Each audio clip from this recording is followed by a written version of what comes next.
Welcome back to South Africa. Thank you. What is it about this country that keeps you coming back to? Apparently, there are people here that want to see me and hear me. And I've always been of the mind that if there's someone somewhere in the world that wants that I'll do everything I can to go and see them as much as I can. I like to travel. I think, even though it's what I've always done, people always ask me that, and I'm like, well, I guess I like it, but it would be stranger to me to not travel than to travel. Yeah.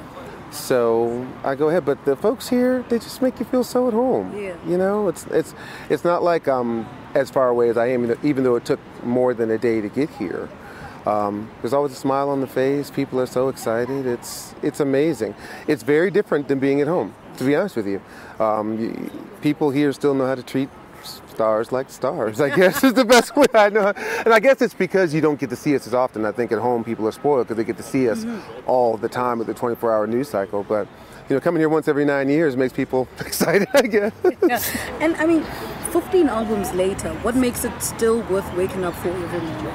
Creating. There's nothing like waking up in the morning and you have nothing. And at the end of the day, somewhere along the line, a new song comes. And it's quite possible that song could be something that helps someone along the way. And that's the way I've always looked at it. It's not for awards necessarily, and it's great to sell records, but when somebody says that this song helped them do this, or they got married to this song, and I wrote that. I wrote it. It's still amazing to me. Let's rewind back to Buffalo, growing up there, and you're the youngest of 4 brothers. Yes. What does this household look like? What does it feel like? You know, it's funny. I've been thinking a lot about that because I went back to my childhood home this year for the first time since we left Buffalo when I was about 10 years old. It was nothing like I remember. Yeah. It was so much smaller, but I tell you, that's where we learned to do everything, where we learned to sing, where we learned to harmonize, my brothers and I, where we were a family. For probably the last time. My parents divorced very soon after that. So it brought back so many memories. The very first basketball court I learned to shoot on. The very first place I learned to ride my bicycle. It was, you know, it was a neighborhood in the 70s where everyone was there. It's very strange for the States at the time because you had black, you had white, you had Latino all in the same neighborhood. And it wasn't 2000; it was 1975. So we grew up in a melting pot, and it was great to go back and see that again. What for you? And your brothers came out and formed Take 6, and it was a gospel album that came out of there. How much of what the religion that you were put into as a young man influenced the man that you are today? Oh, I'll say this.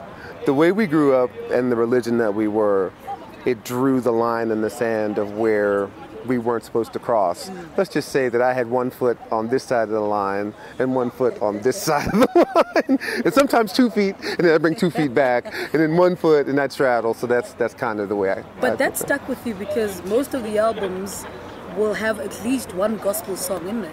I would say inspirational. Yeah. Not necessarily gospel, because I'm not sure where I stand with all that now, but there is something.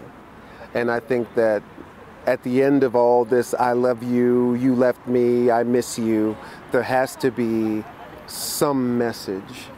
And there has to be some message in that music for those people who may need an encouraging word. And when you were in South Africa the last time, you performed with your sons. Right. How much of the musical influence do you have of them? Do they love music?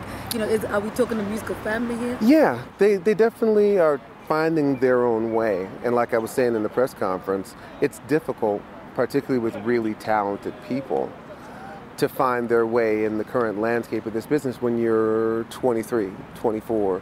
BJ's about to be 26 now. So they're figuring it out as grown-ups now. You know, they're not in my house anymore. They're on their own, completely on their own now. And I'm proud of whatever decisions that they're making because they're doing it their way. But the 2 most talented people I know in this world are my 2 boys. And the girls? Well, the girls are still young. You know, Brianna's playing volleyball, and she's loving that. Braylon's 7, so she has no idea. She doesn't care about anything in the world but what's going on in her life at the time. So I just want them to be kids and to do whatever they want to do, and I'll support them whatever it happens to be. And how difficult is it to select music for a concert with a man with so many hits? I mean, we all have our favorites. I mean, we're all talking on our way here, and somebody was saying you must sing, you know, I was saying you must sing Back at One, and somebody else was saying he must sing something else. How difficult is it to compile music for a concert, and there isn't so much limited time? Well, on the one hand, I can sit here and say I need to play everything, but at the same time, I have to come up with a show that has a beginning, a middle, and an end, and play those 10 songs I was talking about that everybody came to hear, and then in the midst of that, play some other songs that may be sentimental favorites. So I just try to figure out what I would want to hear, the songs I have to play, what jokes I'm going to tell, where I can have some really great moments, and hopefully at the end of the show, if you didn't hear your song, at least you were thoroughly entertained. All right, before I let you go, out of the many producers that we've worked with, you know, musical giants, who would you say were the biggest influences on the turn that your career took? I mean, we're talking about Quincy Jones here, you know, and one of the biggest producers in the world. Right. You know, it would probably be the one guy that hasn't produced a song on me on a record. But I have worked with him, particularly live, would be David Foster.